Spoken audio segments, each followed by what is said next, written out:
Para sa paghahambing na di magkatulad, nagbibigay ito ng diwa ng pagtanggi, pagkait, o kaya naman ay pagsalungat sa pinatutunayang pangungusap.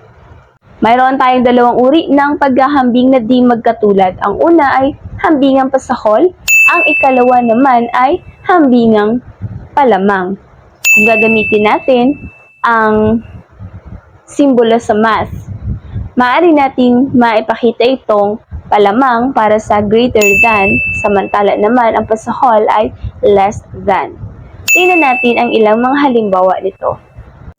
Sa hambingang pasahol, may higit na katangian ang pinaghahambingan kaysa inihahambing. Bigay tayo ng isang halimbawa.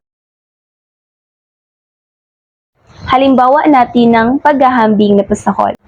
Hindi gaanong malakas ang alon ngayon kaysa noong nakaraan, kaya naman tumawid na sila patungo sa isla. Narito ang isa pang halimbawa. Hindi gaanong mahaba ang salawikain kaysa sawikain.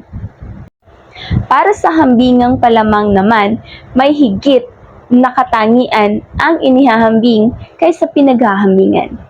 Bigay tayo ng isang halimbawa. Mas gusto niya ang dagat kaysa ilog. Mas gusto niya ang dagat kaysa ilog. Kung titingnan natin, gumamit tayo dito ng paghahambing na palamang gamit ang hudyat na mas. At inangkupan natin ito ng kaysa.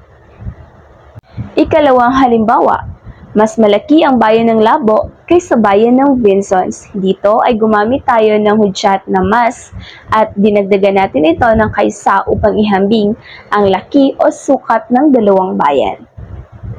Narito ang iba pang halimbawa. Mas mababaw ang salitang ginagamit sa kasabihan kaysa sawikain at salawikain.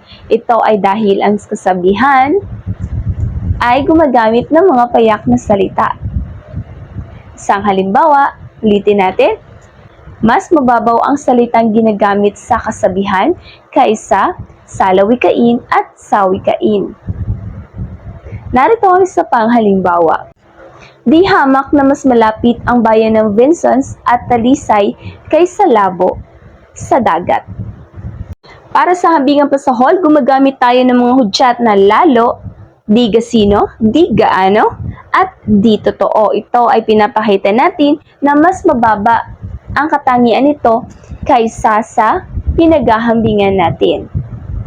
Samantala, para naman sa hambingang palamang, gumagamit tayo ng lalo, higit o mas, labis, at maaari din tayong gumamit ng di hamak.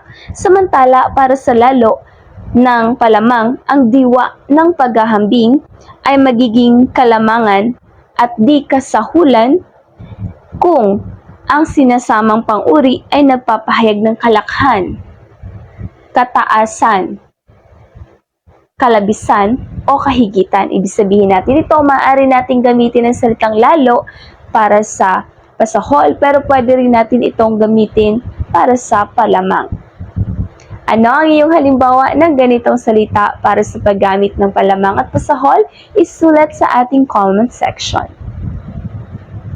Paalam muna sa ngayon! Ako si Binibini Sheena, ang inyong guro sa Filipino.